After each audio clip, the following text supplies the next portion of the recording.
Hi friends, welcome back to my channel. ಇವತ್ತು ನಾವು ಬಿಸಿಯಾದ ಹೈದ್ರಾಬಾದಿನ ಚಿಕನ್ ಬಿರಿಯಾನಿ ಮಾಡೋಣ.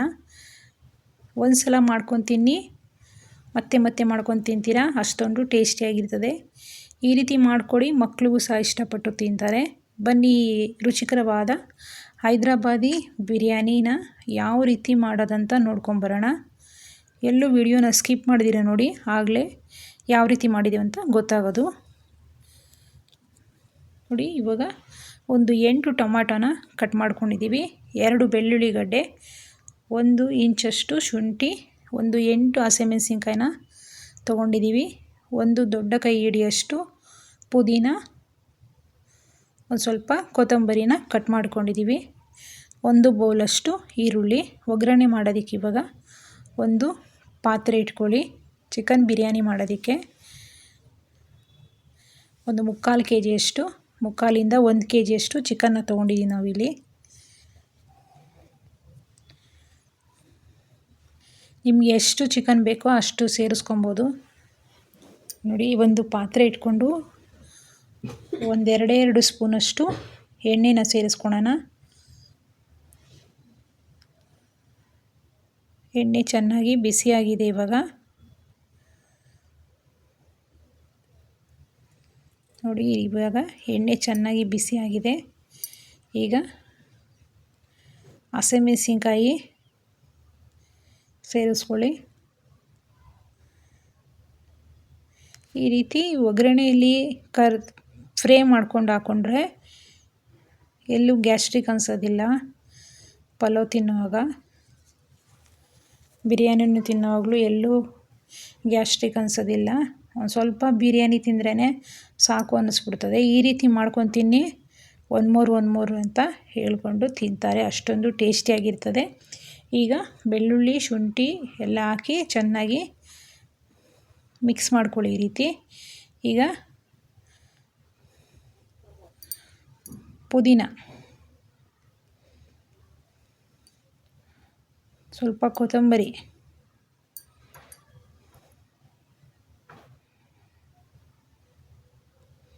ಎಲ್ಲ ಹಾಕಿ ಚೆನ್ನಾಗಿ ಮಿಕ್ಸ್ ಮಾಡ್ಕೊಳ್ಳಿ ಈ ರೀತಿ.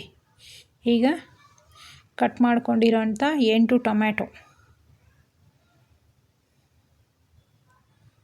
ಎಲ್ಲವನ್ನು ಸೇರಿಸಿ ಈ ರೀತಿ 2 ನಿಮಿಷ ಕಾಲ ಎಣ್ಣೆಯಲ್ಲಿ ಫ್ರೈ ಮಾಡ್ಕೊಳ್ಳಿ ಈ ರೀತಿ. ಒಂದು ಸ್ವಲ್ಪ ಎಣ್ಣೆಯಲ್ಲಿ ಟೊಮೊಟೊ ಎಲ್ಲ ಮೆತ್ತಗಾಗೋವರೆಗೂ ಒಂದು 2ರಿಂದ 3 ನಿಮಿಷ ಕಾಲ ಎಣ್ಣೆಯಲ್ಲೇ ಈ ರೀತಿ ಮಾಡ್ಕೊಳ್ಳಿ. ತದನಂತರ ಆರಿದ ಮೇಲೆ ಇದನ್ನು ಮಿಕ್ಸಿಯಲ್ಲಿ ಹಾಕ್ಕೊಂಡು ಪೇಸ್ಟ್ ಮಾಡಿಕೊಂಡು ಬರೋಣ ನಾವು. ಇದನ್ನು ಸ್ವಲ್ಪ ಸಾಫ್ಟಾಗಿ ತಣ್ಣಗಾದ ಮೇಲೆ ಇದನ್ನು ನಾವು ಮಿಕ್ಸಿಯಲ್ಲಿ ಹಾಕ್ಕೊಂಡು ಪೇಸ್ಟ್ ಮಾಡ್ಕೊಳ್ಳೋಣ ಇದನ್ನು.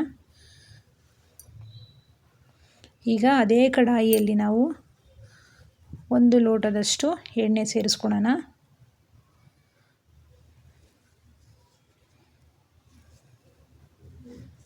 ನೋಡಿ, ಇಷ್ಟು ಪ್ರಮಾಣದಲ್ಲಿ ಎಣ್ಣೆ ಇರಬೇಕು. ಈಗ 1 ಬೌಲಷ್ಟು ಈರುಳ್ಳಿನ ಉದ್ದುದ್ದಾಗಿ ಕಟ್ ಮಾಡ್ಕೊಂಡಿದ್ವಿ. 1 ಬೌಲ್ ಅಂದರೆ 2 ದೊಡ್ಡ ಸೈಜಿನ ಈರುಳ್ಳಿನ ಉದ್ದುದ್ದಾಗಿ ಕಟ್ ಮಾಡ್ಕೊಂಡಿದ್ದೀವಿ. ಎಣ್ಣೆಯಲ್ಲಿ ಹಾಕಿ ಈ ರೀತಿ ಸ್ವಲ್ಪ ಹೊತ್ತು ಫ್ರೈ ಮಾಡ್ಕೊಳ್ಳಿ.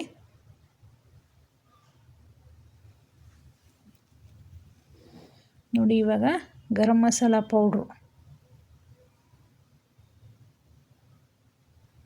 ಎಣ್ಣೆಯಲ್ಲೇ ಸೇರಿಸ್ಕೊಂಡ್ಬಿಡಿ ಈ ರೀತಿ. ಫಸ್ಟಾಗಿ ಈರುಳ್ಳಿ ಹಾಕಿದ ತಕ್ಷಣವೇ ಗರಂ ಮಸಾಲ ಪೌಡ್ರ್ ಹಾಕ್ಕೊಳ್ಳಿ. ಈ ರೀತಿ ಗರಂ ಮಸಾಲ ಪೌಡ್ರು ಎಣ್ಣೆಯಲ್ಲೇ ಫ್ರೈ ಆದರೆ ತುಂಬ ಟೇಸ್ಟಿಯಾಗಿರ್ತದೆ, ಡಿಫ್ರೆಂಟಾದ ಟೇಸ್ಟ್ ಬರ್ತದೆ.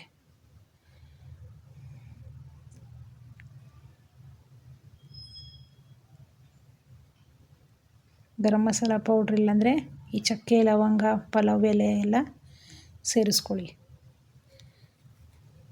ಸ್ವಲ್ಪ ಅರಿಶಿನ ಪುಡಿ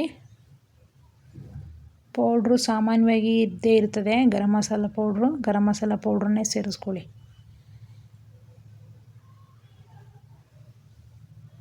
ಧನಿಯಾ ಪುಡಿ 1 ಸ್ಪೂನಷ್ಟು,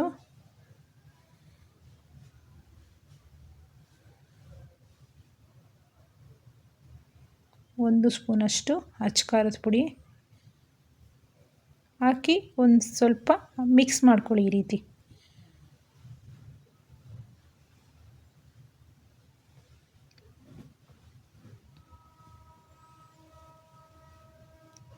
ನೋಡಿ, ಈ ರೀತಿ ಒಂದೇ ಒಂದು ಸಲ ಮಿಕ್ಸ್ ಮಾಡಿಕೊಂಡು ಈಗ ರುಬ್ಬಿರುವಂಥ ಟೊಮ್ಯಾಟೊ, ಈರುಳ್ಳಿ, ಬೆಳ್ಳುಳ್ಳಿ, ಶುಂಠಿ, ಹಸಿಮೆಣಸಿನ್ಕಾಯಿ, ಕೊತ್ತಂಬರಿ, ಪುದೀನ ಎಲ್ಲ ಹಾಕ್ಕೊಂಡು ರುಬ್ಕೊಂಡಿದ್ವಲ್ಲ ನಾವು, ಆರಿದ ಮೇಲೆ ರುಬ್ಬಬೇಕು ಅಂತ ಹೇಳಿದ್ನಲ್ಲ, ಅದನ್ನು ಇದರಲ್ಲಿ ಸೇರಿಸ್ಕೊಳ್ಳಿ ಈ ಒಗ್ಗರಣೆಯಲ್ಲಿ.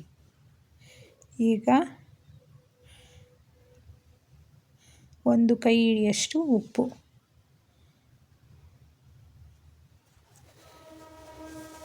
ರುಚಿಗೆ ತಕ್ಕಷ್ಟು ಉಪ್ಪನ್ನ ಸೇರಿಸ್ಕೊಂಡಿದ್ದೀನಿ. ಎಲ್ಲವನ್ನು ಹಾಕಿ ಚೆನ್ನಾಗಿ ಮಿಕ್ಸ್ ಮಾಡ್ಕೊಳ್ಳಿ. ಈ ರೀತಿ 1-2 ನಿಮಿಷ ಕಾಲ ಫ್ರೈ ಆಗಲಿ ಎಣ್ಣೆಯಲ್ಲಿ.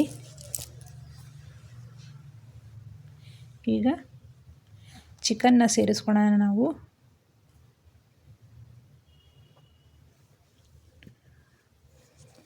ಮುಕ್ಕಾಲಿಂದ 1 kgಯಷ್ಟು ಚಿಕನ್ನ ಸೇರಿಸ್ಕೊಬೋದು ನಾವು ಇಲ್ಲಿ.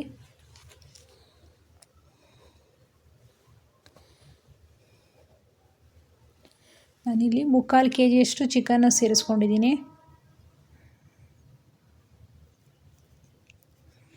3/4 kg ರೈಸ್ ಹಾಕ್ಕೊತಾ ಇದ್ದೀನಿ. 3/4 kgಯಷ್ಟು ಚಿಕನ್ನ ಸೇರಿಸ್ಕೊಂಡಿದ್ದೀನಿ. ಎಷ್ಟು ರೈಸ್ ತೊಗೊತೀವೋ ಅಷ್ಟೇ ಪ್ರಮಾಣದಲ್ಲಿ ಸೇರಿಸ್ಕೊಬೇಕಾಗುತ್ತದೆ ಚಿಕನ್ನು ಸಹ. ಇಲ್ಲ ನಿಮಗೆ ಪೀಸ್ ಹೆಚ್ಚಿಗೆ ಬೇಕಂದರೆ ಇನ್ನೊಂದು ಸ್ವಲ್ಪ ಜಾಸ್ತಿನೇ ಸೇರಿಸ್ಕೊಬೋದು. ನೋಡಿ, ಇವಾಗ ಒಂದು ಅರ್ಧ ಅವರ್ ಮುಂಚೆನೇ ಅಕ್ಕಿನ ಒಂದು 3-4 ಸಲ ಚೆನ್ನಾಗಿ ವಾಶ್ ಮಾಡಿಕೊಂಡು ಅರ್ಧ ಅವರ್ ಇರೋ ಮುಂಚೆನೇ ನೆನೆಯಕ್ಕೆ ಹಾಕ್ಕೊಂಡಿದ್ವಿ ಅಕ್ಕಿನ. ಈಗ ಅಕ್ಕಿನ ಸೇರಿಸ್ಕೊಳ್ಳೋಣ.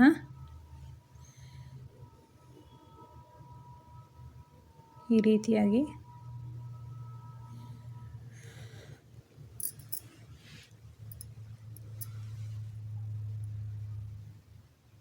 ಅಕ್ಕಿನೂ ಸಹ ಒಗ್ಗರಣೆಯಲ್ಲಿ ಹಾಕ್ಕೊಂಡು 1-2 ನಿಮಿಷ ಕಾಲ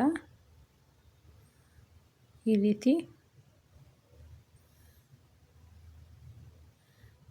ಹಾಕ್ಕೊಳ್ಳಿ. ಈಗ ಬಿಸಿನೀರನ್ನ ಕಾಯಕ್ಕಿಕ್ಕಿದ್ವಿ, ಅಳತೆಗೆ ತಕ್ಕಷ್ಟು ಬಿಸಿನೀರನ್ನ ಸಹ ಸೇರಿಸ್ಕೊಂಡು ನೋಡಿ, ಇವಾಗ ಒಂದು ಸ್ವಲ್ಪ ಹೊತ್ತು ಈ ರೀತಿ ಆಗಿದೆ. ಹೈ ಫ್ಲೇಮಲ್ಲೇ ಇಟ್ಕೊಳ್ಳಿ. ನೋಡಿ, ಈಗ ಆ ನೀರೆಲ್ಲ ಡ್ರೈ ಆಗಿದೆ ನೋಡಿ, ಈ ರೀತಿಯಾಗಿ ಡ್ರೈ ಆಗ್ತಾ ಬಂದಿದೆ ನೋಡಿ. ಈ ರೀತಿಯಾಗಿ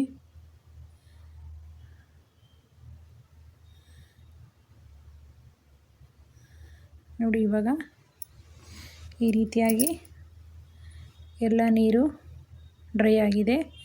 ಈಗ ಸಣ್ಣ ಉರಿ ಮಾಡಿಬಿಟ್ಟು ದಮ್ ಮಾಡೋಕ್ಕೆ ಇಡೋಣ.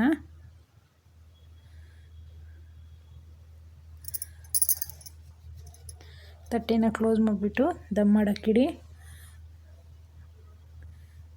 ದಮ್ ಮಾಡಬೇಕಂದ್ರೆ ಒಂದು ಗ್ಯಾಸ್ ಸ್ಟವ್ ಮೇಲೆ ಒಂದು ಪ್ಲೇಟ್ನ ಇಟ್ಬಿಟ್ಟು ಆ ಪ್ಲೇಟ್ ಮೇಲೆ ಒಂದು ಪಾತ್ರೆ ಇಟ್ಕೊಳ್ಳಿ. ನೋಡಿ, ಇವಾಗ ದಮ್ ಆಗಿದೆ ನೋಡಿ. ಇವಾಗ ಇದು ಹೈದ್ರಾಬಾದಿ ಬಿರಿಯಾನಿ ಅಂದರೆ ಮೇಯ್ನಾಗಿ ತುಪ್ಪನೇ ಇರಬೇಕು. ಈ ರೀತಿ 2 ಸ್ಪೂನಷ್ಟು ತುಪ್ಪನ ದಮ್ ಆದಮೇಲೆ ಈ ರೀತಿ 2 ಟೇಬಲ್ ಸ್ಪೂನಷ್ಟು ಆದಮೇಲೆ ತುಪ್ಪನ ಸೇರಿಸ್ಬಿಟ್ಟು 1-2 ನಿಮಿಷ ಕಾಲ ದಮ್ ಮಾಡೋಕ್ಕಿಡಿ. 2-3 ನಿಮಿಷ ಕಾಲ ದಮ್ ಮಾಡಬೇಕಿಡಿ. ಆಗ ಆ ತುಪ್ಪದ ಪರಿಮಳ ಎಲ್ಲ ಕಡೆನೂ ಸ್ಪ್ರೆಡ್ ಆಗುತ್ತೆ. ಆಗ ತಿನ್ನೋದಕ್ಕೆ ಸೂಪರಾಗಿರ್ತದೆ ಬಿರಿಯಾನಿ ತಿನ್ನೋದಕ್ಕೆ. ನೋಡಿ, ಇವಾಗ ದಮ್ ಆಗಿದೆ ನೋಡಿ. ಇವಾಗ ಇದು ಪರ್ಫೆಕ್ಟಾಗಿ ದಮ್ ಆಗಿದೆ ನೋಡಿ. ನೋಡಿ, ಬಿಸಿ ಬಿಸಿಯಾದ ಹೈದ್ರಾಬಾದಿ ಬಿರಿಯಾನಿ ರೆಡಿಯಾಗಿದೆ. ಎಲ್ಲೂ ವಿಡಿಯೋನ ಸ್ಕಿಪ್ ಮಾಡ್ದಿರ ನೋಡಿ. ಒಂದು ಸಲ ಈ ರೀತಿ ಮಾಡ್ಕೊಂಡು ತಿನ್ನಿ. ಮಕ್ಕಳು ದೊಡ್ಡವ್ರಿಗೆ ಎಲ್ಲ ಇಷ್ಟಪಟ್ಟು ತಿಂತಾರೆ. ಯಾರೆಲ್ಲ ನಮ್ಮ ಚಾನಲ್ ನೋಡ್ತಾ ಇದ್ದೀರೋ ಈಗಲೇ ಸಬ್ಸ್ಕ್ರೈಬರ್ ಮಾಡಿ ನೋಡಿ. ಬಿಸಿ ಬಿಸಿಯಾದ ರುಚಿಕರವಾದ ಹೈದರಾಬಾದಿ ಬಿರಿಯಾನಿ ಸವಿಯಲು ಸಿದ್ಧವಾಗಿದೆ. ನಮ್ಮ ಚಾನಲ್ನ ಸಬ್ಸ್ಕ್ರೈಬ್ ಮಾಡ್ಕೊಳ್ಳಿ. Thank you for watching this video.